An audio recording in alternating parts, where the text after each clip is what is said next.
आइए सुनिए, देखिए, समझिए सनातन सत्य। जैसी दृष्टि वैसी सृष्टि, दृष्टि विज्ञान। कुदरत, कुदरती रचना एवं कुदरत के कानून से शाश्वत सुख की प्राप्ति। जोधपुर के परम पूज्य महात्मा उपासक प्रोफेसर डॉक्टर सोहन राज तातेड़ के निर्देशन में सनातन सत्य। जैसी दृष्टि वैसी सृष्टि, दृष्टि विज्ञान।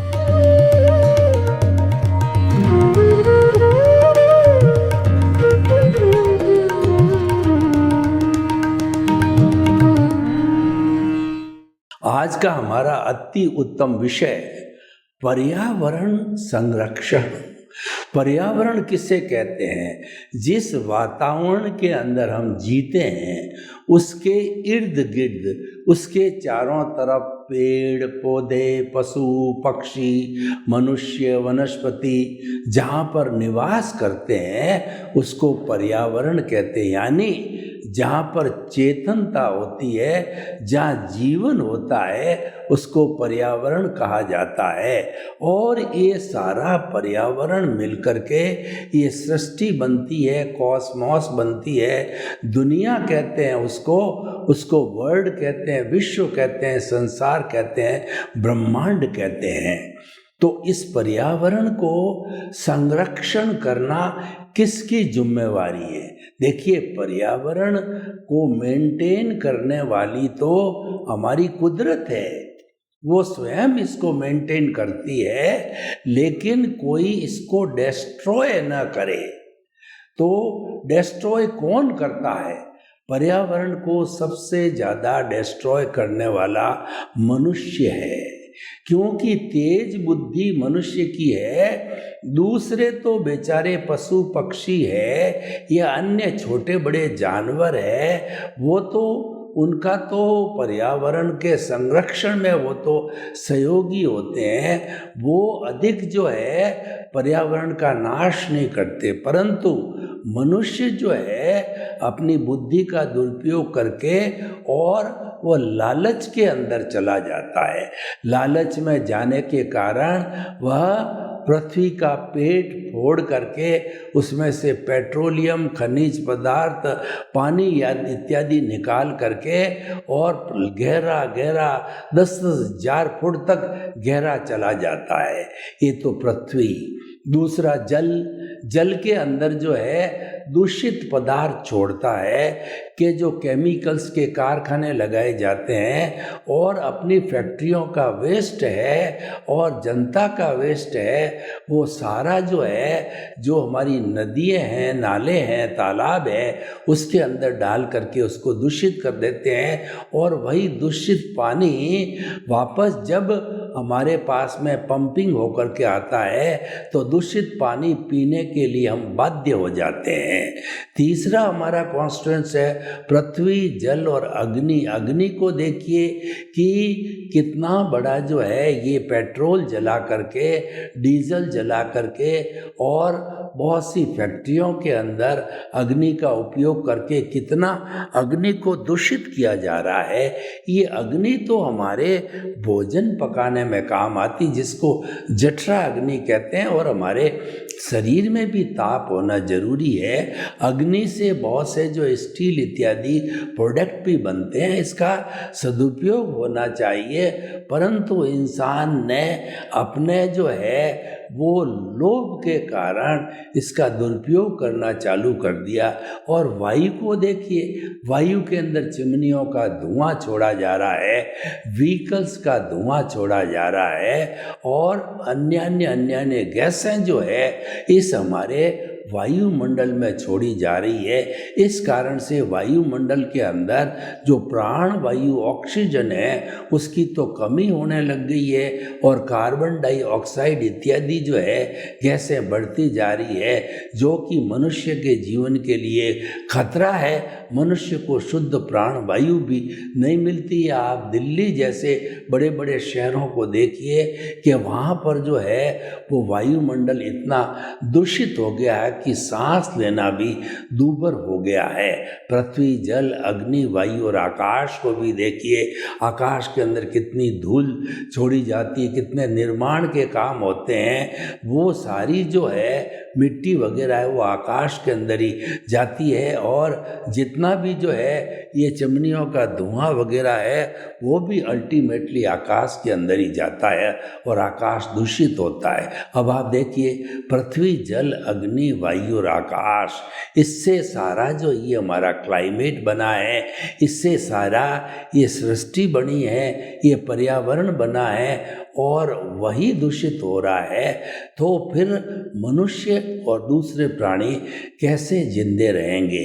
आज पर्यावरण के दोहन के कारण, पर्यावरण के दूषित होने के कारण जो है, और साथ साथ में देखिए कि जो है वो बहुत सी ऐसी प्रजातियां थी जिसको नॉन वेजिटेरियन लोगों ने जो है वो मांस के रूप में खाना चालू किया, तो प्रजातियां भी गायब हो गई।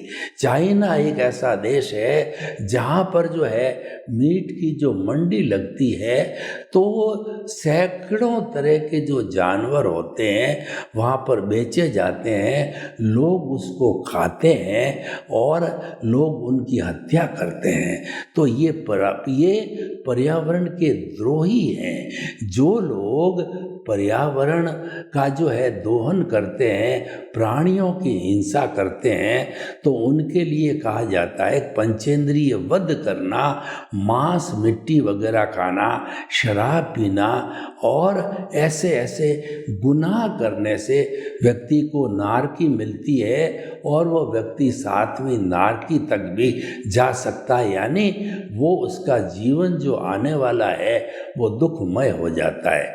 तो भाई और बहनों, पर्यावरण जो है हमारा सहयोगी है। जितने पेड़ पौधे हैं वो सिंथेसिस के द्वारा जो है हमारी छोड़ी हुई कार्बन डाई का उपयोग करते हैं और हमको उसके बदले में ऑक्सीजन देते हैं। एक जो है पीपल का पेड़ ऐसा है जो 24 आवर्स ऑक्सीजन देता है, रात में भी देता है, दिन में भी देता है, इसलिए उसको पूजा जाता है। उसके नीचे भगवान का मंदिर बनाया जाता है क्योंकि वो प्राण वायु देता है, इसीलिए पूजनीय है। हमारी पुरानी संस्कृति को देखिए कि उस संस्कृति के अंदर पृथ्वी, जल, अग्नि, वायु और आकाश सबके देवता होते थे। पृथ्वी देवता, जल देवता, वायु देवता, अग्नि देवता, आकाश देवता, और उन सब का पूजन किया जाता था। उनसे ये प्रार्थना की जाती थी कि आप हमारे कुशल क्षेम रखें, आप हमारा जो है संरक्षण करें। ये उनसे जो है कृपा भाव मांगा जाता था और उनकी पूजा की जाती थी।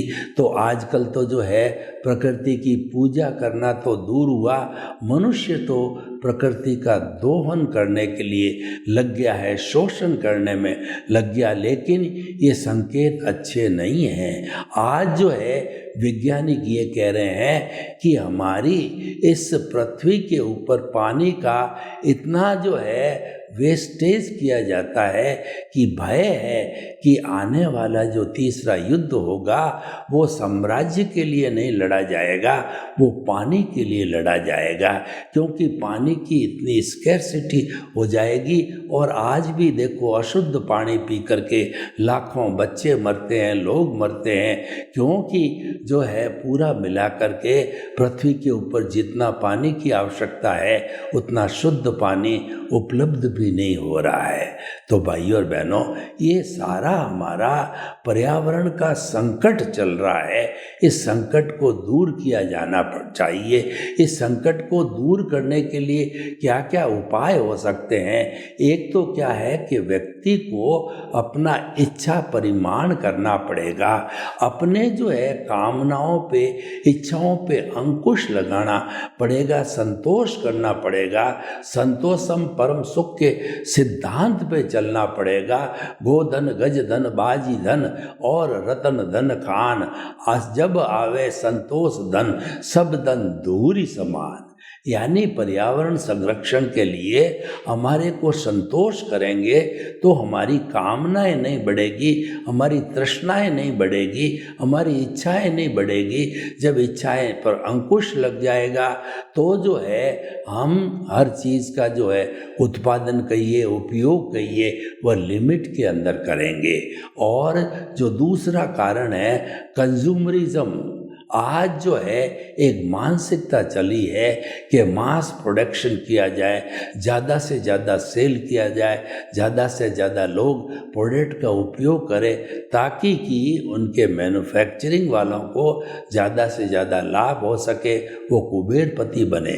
कुल मिलाकर इसके पीछे जो है वो मेन लॉजिक यही है कि समाज का एक तकबा, समाज का एक हिस्सा जो है वो अपना बहुत बड़ा शेयर जो है लेना चाहता है और पब्लिक से वो कमाना चाहता है, चाहे पब्लिक के साथ में भले खिलवाड़ हो जावे।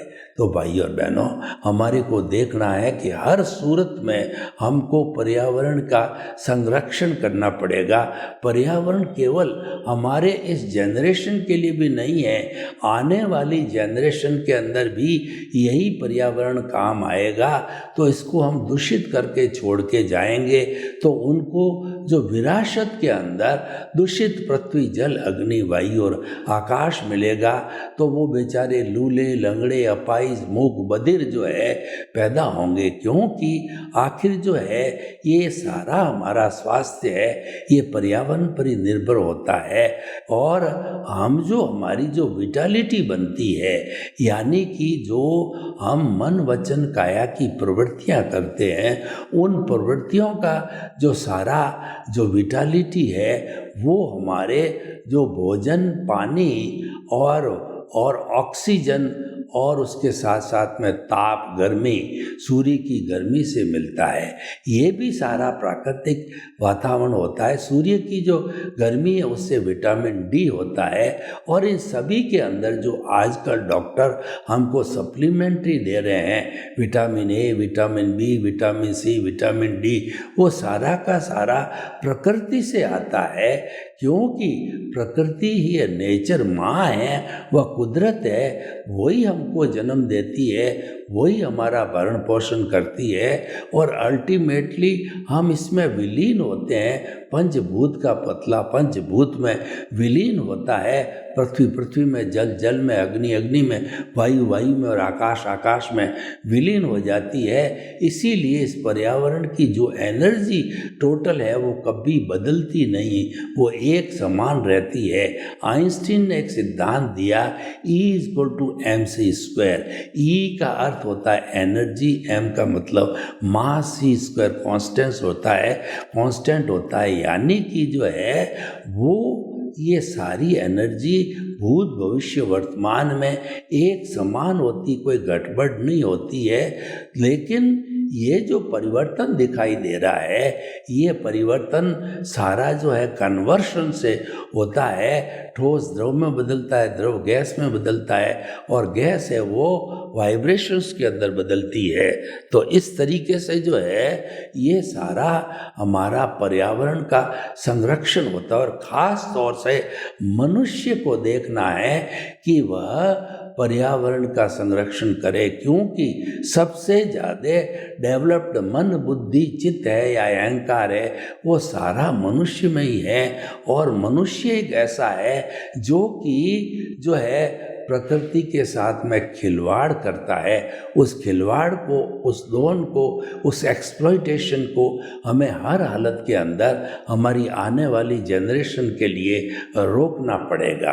तो भाई और बहनों, आज हमारी सरकार भी जो है पर्यावरण संरक्षण के लिए अनेक कदम उठाती है कि वनों को नहीं काटा जाए, कोई भी व्यक्ति पेड़ नहीं काटेगा, नया पेड़ लगाएगा। क्योंकि पेड़ हमारे सबसे बड़े साथी होते हैं, वो कार्बन डाइऑक्साइड ग्रहण करते हैं और हमको प्राण वायु ऑक्सीजन देते हैं। तो हमारे वो हितैषी है। ये प्राणी मात्र जो है पर्यावरण का हितैषी है, परंतु मनुष्य जो कर रहा है वह अपने लोभ के वशीभूत होकर कर रहा है। उसे अपने इस लोभ के ऊपर, अपनी तृष्णाओं के ऊपर अंकुश लगाना पड़ेगा। ऐसा कहा जाता है कि 84 लाख जीवा योनियों के असंख्य अनंत जीवित प्राणी, उन सब के लिए हमारी इस पृथ्वी के अंदर सफिशिएंट साधन है, पर्यावरण है, इत्यादि है। उनका रोटी, कपड़ा, मकान, शिक्षा, चिकित्सा, ये सारा जो है हमारी प्रकृति है, अपने आप व्यवस्था कर सकती है। लेकिन ये इस सृष्टि का सारा धन एक व्यक्ति को दे दिया जाए, फिर भी वो इतना लोभी है कि एक व्यक्ति को देने के बाद भी जो है वह संतुष्ट नहीं होता है। वो चाहता है कि मेरे को और जो है मिल जाए, यानी कि तृष्णा इस कदर तक बढ़ गई है कि ये जो है अंकुशहीन हो गई है। इस पर अंकुश लगाना बहुत ज़रूरी है। तो इसीलिए जो आज हमारा ये विषय है, इसके माध्यम से हम समस्त जनता से ये निवेदन करना चाहते हैं कि आप अपने आने वाली पीढ़ी को बचाना चाहते हैं तो आप पर्यावरण को बचाओ। और आजकल हमारी जो ओजोन छतरी जो है, जो कि पृथ्वी के ऊपर है, उसमें छेद हो गया है। छेद होने से जो है वो जो जो दूसरी तरह की जो गैसें हैं वो आनी चालू हो गई है। और उन पराबैंगनी जो गैसें जब वो मनुष्य के लिए बहुत खतरनाक होती है, वो लूले लंगड़े अपाहिज मनुष्य जो है पैदा करती है, तो उसको रोकना बहुत ज़रूरी है। तो उस छेद को रोकना बहुत ज़रूरी है। तो वो छेद कब रुकेगा कि जो ऑक्सीजन की मात्रा वायुमंडल में बढ़नी चाहिए और कार्बन डाइऑक्साइड की मात्रा घटनी चाहिए। आज उल्टा हो रहा है कि वायुमंडल के अंदर कार्बन डाइऑक्साइड की मात्रा बढ़ती जा रही है और ऑक्सीजन की मात्रा कम होती जा रही है। इसी कारण से जो है ओजोन छतरी के अंदर छेद हो रहा है और हम जो है अपना बचाव भी नहीं कर पा रहे हैं। तो भाई और बहनों, ये जो पर्यावरण है वह जो है जैन दर्शन की दृष्टि से षट जीव निकाय से भरा पड़ा है। जैन दर्शन एक ऐसा दर्शन है जिसमें अहिंसा की जो है सूक्ष्मतम व्याख्या है कि हिंसा करनी नहीं, करवानी नहीं, अनुमोदनी नहीं, मन से नहीं, वचन से नहीं, काया से नहीं है। वो इस हिंसा को जो है वो अलाउ नहीं करता है। तो उन्होंने जो षट जीव निकाय का कंसेप्ट दिया, उसके अंदर पृथ्वी काय, यानी पृथ्वी जो है, जो असंख्य निगोद के जीवों का जो काय है, शरीर है, वो पृथ्वी है। यानी पृथ्वी की डली में और पृथ्वी के जो मिट्टी वगैरह होती है उसमें असंख्य निगोद के जीव होते हैं। ठीक इसी तरह से अपकाय होती है। अपकाय के लिए हमारे वैज्ञानिकों ने माना है कि पानी की एक बूंद में 34,000 निगोद के जीवों का स्थान होता है। और अग्नि है, उसके अंदर भी निगोद के जीवों को जो है वो सिद्ध किया गया है। और वायुमंडल होता है, तो वायुमंडल में थेसेक्स नाम के जो जीव होते हैं वो जो है वो हम जब गर्म वायु छोड़ते हैं तो वो मर जाते हैं। और आकाश है, वो आकाश तो अपने आप में सारा वायुमंडल है ही है। तो इस तरीके से जो है हम ये जो है इन हमारे बेसिक एलिमेंट्स है, उन एलिमेंट्स को जो है वो जीव का भाग बताया गया है। जैन दर्शन में पृथ्वी काय, अप काय, तेजस काय, वायु काय और वनस्पति काय। वनस्पति काय को तो हम जानते हैं, सर जगदीश चंद्र बसु ने बहुत पहले ही जो है ये सिद्ध कर दिया था कि वनस्पति के अंदर वैसे ही प्राण होते हैं जैसे हमारे में होते हैं। और जैसे हम सुख दुख की अनुभूति करते हैं वैसे वो भी जो है सुख और दुख की अनुभूति करते हैं। तो भाई और बहनों, हम आपको बताना चाहते हैं इन सब के अंदर प्राण हैं, लेकिन वो इनके पास में अभिव्यक्ति की इंद्रियां नहीं है, इसलिए अभिव्यक्त नहीं कर पाए हैं। तो हमें जो है इनका बचाव करना चाहिए, इनको जो है वो नहीं मारना चाहिए। इनको मारना हिंसा कहलाती है, इनको बचाना है अहिंसा कहलाती है। अहिंसा परमो धर्म बताया गया है कि प्राणी मात्र को किंचित भी दुख न हो, ये सबसे बड़ा धर्म है।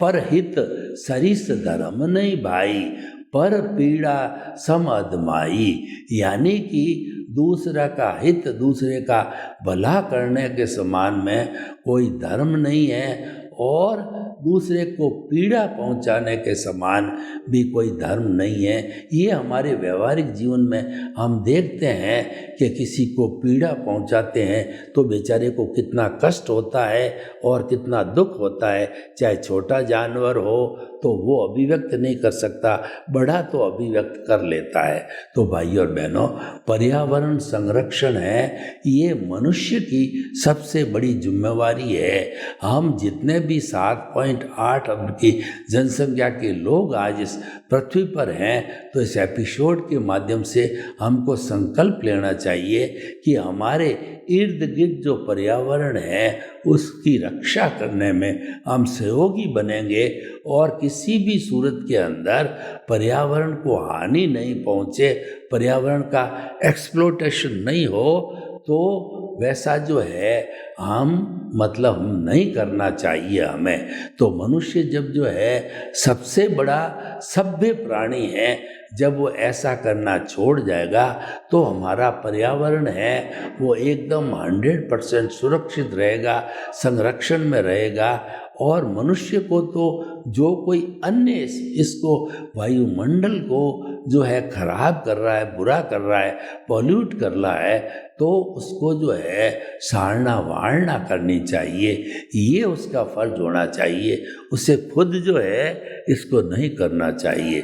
तो भाई और बहनों, आज हमारे पर्यावरण संरक्षण के लिए सरकारों ने, चाहे राज्य सरकार हो चाहे हमारी केंद्रीय सरकार हो, कितने उन्होंने जो है एक्ट लगाए हैं और कितनी जो है सज़ा उसके अंदर बताई गई है वो सारा पर्यावरण के संरक्षण के लिए।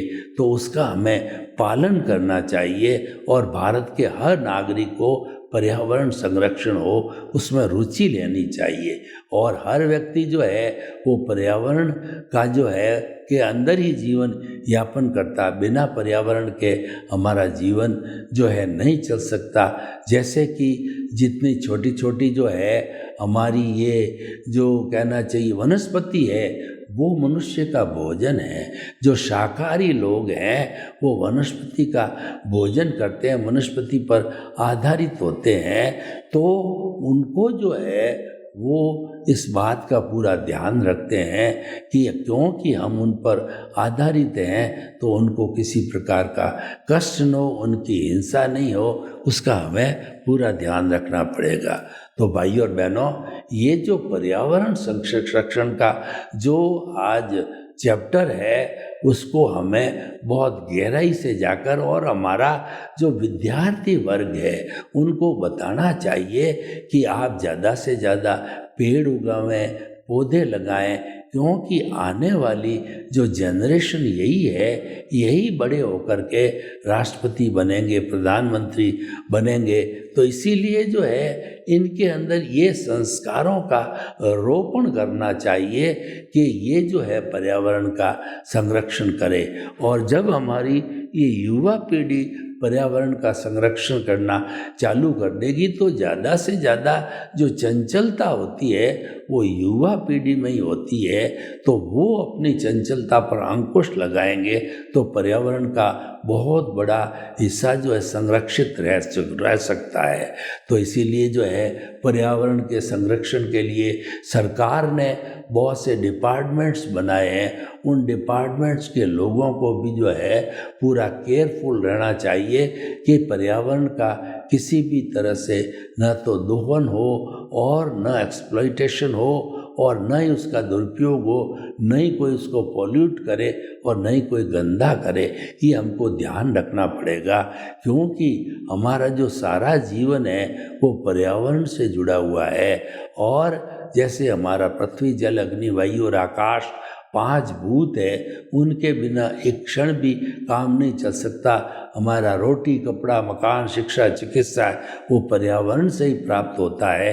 तो इसीलिए हमें पर्यावरण हमारी प्रथम आवश्यकता है। इस पर्यावरण को समर्पित भी रहना चाहिए। हमारे को पर्यावरण समर्पण ही सच्चा समर्पण है। और जो हमारा ये सनातन सत्य कार्यक्रम है, वो सनातन सत्य कार्यक्रम जो राइट बिलीफ पर आधारित है, जो कि वो जो है सिद्धांत के ऊपर आधारित है, यूनिवर्सल ट्रुथ है, ये सार्वभौम सत्य है। और ये बताता है कि जो है हमें इस पर्यावरण को के आधार पर ही कुदरत है, जिसको इस कुदरत ही हमारी सुप्रीम है और इस कुदरत पे कोई भी बढ़ कर के कोई व्यक्ति नहीं है। तो हम जो आइए इस बात का जो है हम गहराई से अध्ययन करें कि हम पर्यावरण के साथ रह करके, पर्यावरण का अच्छा उपयोग करके अपने स्वास्थ्य को अच्छा रख सकते हैं और हमारी आने वाली जेनरेशन के लिए हम बहुत बड़ा काम कर सकते हैं। सर्वे भवन्तु सुखिनः, सर्वे सन्तु निरामया। लोग के जीवों को सुख मिले, शांति मिले, आनंद मिले, प्रेम मिले, सौहार्द मिले और हम सभी हिल मिल करके इस पर्यावरण का संरक्षण करके और इसका विकास करें। आपके प्रति मंगल भावना। ओम शांति।